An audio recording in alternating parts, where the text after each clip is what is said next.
Pékin, c'est nul. Ouais, j'y suis pas allé avec le dos de la cuillère sur ce titre, alors permettez-moi de contextualiser tout ça, parce que c'est quand même pas mal de ma faute. Je suis arrivé à Pékin depuis Moscou, et parce que j'avais mal lu mes billets d'avion, j'étais arrivé 13 heures en avance à l'aéroport.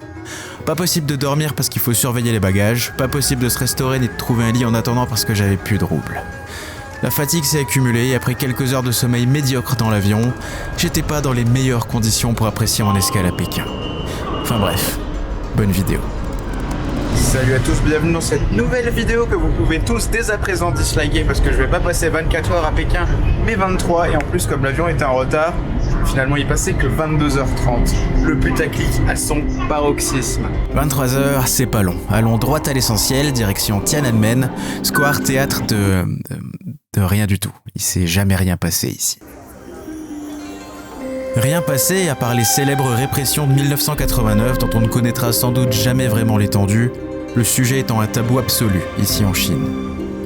Je m'imaginais une ambiance lourde et solennelle, mais le quartier baignait plutôt dans un bordel colossal, noyé dans les nuées de touristes et l'omniprésence policière. Et ça m'a d'autant plus étonné que les Français bénéficient du régime d'exemption de visa depuis l'année dernière. Ça me faisait penser que cool. Les Chinois ils sont un peu assouplis, ils sont un peu plus détente. Les contrôles d'identité, les caméras, c'est pire qu'il y a 6 ans. Il y en a partout, tu y échappes pas. C'est assez impressionnant. Bon, c'est des machines, je me sens pas plus fliqué que ça, et de toute façon je fais rien d'illégal ou de stupide, mais... Waouh. Tout le pays est un reality show, c'est filmé en permanence. Et quand même les caméras ne suffisent plus, vous avez aussi la possibilité de dénoncer vous-même ceux qui oseraient braver les règles. En faisant abstraction de tout ça, on parvient quand même à ressentir le poids de l'histoire millénaire qui règne ici, bien qu'elle soit un peu noyée dans le chaos gris de la Chine moderne surdéveloppée. Mais réjouissez-vous, braves gens, car on arrive dans le quartier animé du centre de Pékin, un peu traditionnel avec des jolis bâtiments à l'ancienne. Comme d'habitude, j'ai oublié le nom du quartier, donc j'ai le droit de l'ajouter en insert ici. Tiananmen, c'est un bout de Pékin figé dans le temps qui s'épanouit à quelques pas des rares vestiges de la muraille de Pékin encore debout aujourd'hui. Des ruelles pavées, des enseignes centenaires, l'écho des charrettes d'antan mêlé au bourdonnement moderne. Ici, l'histoire ne se visite pas, elle se ressent, elle s'écoute, elle se respire. Et ce que j'aime respirer par-dessus tout ici, c'est le parfum délicieux, que dis-je, somptueux, à la fois croustillant et fondant, du canard laqué. Ça c'est pépite. Et apparemment c'est un des meilleurs du pays. Je vais vous dire ça en 2 secondes. L'idée c'est que tu mélanges tous les ingrédients sur une petite galette, tu te la roules et tu te l'enfiles et c'est merveilleux.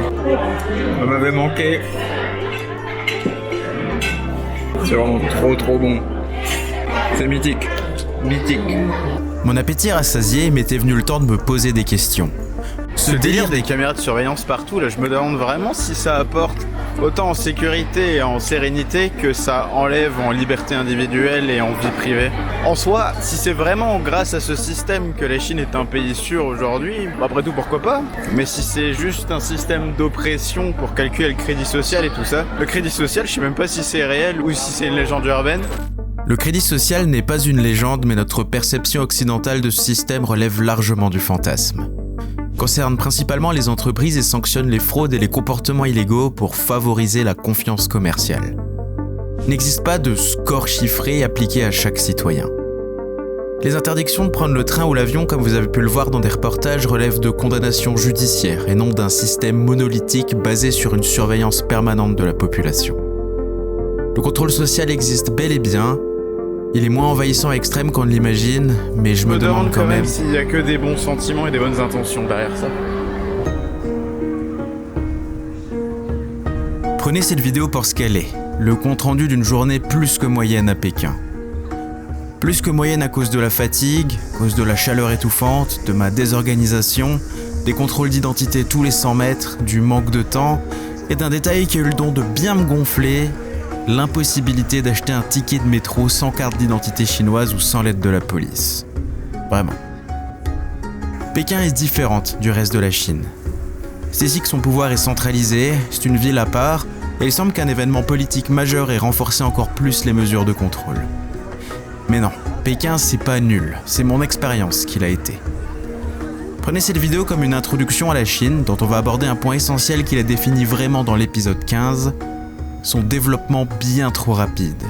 Mais pas tout de suite parce que c'est 50 dernières heures, j'ai dû en dormir 5 ou 6, dont 2 ou 3 dans l'avion, c'était vraiment des heures de sommeil de merde. Je pense qu'on va retourner à l'aéroport, il est quoi là? Il doit être 5h, 5h30. Donc ouais, les 23 heures à Pékin, on les aura pas passées, donc tu peux disliker la vidéo avec ton deuxième compte YouTube, parce que je t'ai menti sur la vignette et sur la description de la vidéo. Et voilà, c'est comme ça qu'on fait péricliter un projet YouTube.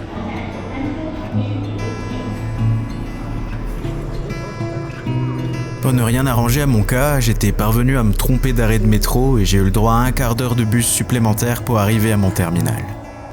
Un quart d'heure presque onirique, entre réveil et sommeil, ressassant cette drôle de journée qui ne semblait pas vouloir s'arrêter, en rêvant plus d'un bon lit douillet que de ma prochaine destination. Et Si je dis pas de bêtises, cet aéroport, je m'y suis déjà retrouvé en 2017 quand j'étais à Macao. J'avais une escale ici avant de revenir en France et j'ai un souvenir extrêmement barbant parce qu'il y a vraiment rien qui est ouvert. Là, il est 22h23 et il y a déjà tout qui est fermé. On va vraiment bien s'ennuyer jusqu'à demain matin. J'espère que tu as apprécié ce petit vlog très vlogueux, très peu cinématique, et il ne me reste plus qu'à vous donner rendez-vous très prochainement pour 2 semaines intenses et pluvieuses sur l'île de Formose, le royaume des semi-conducteurs, Taïwan. La bise.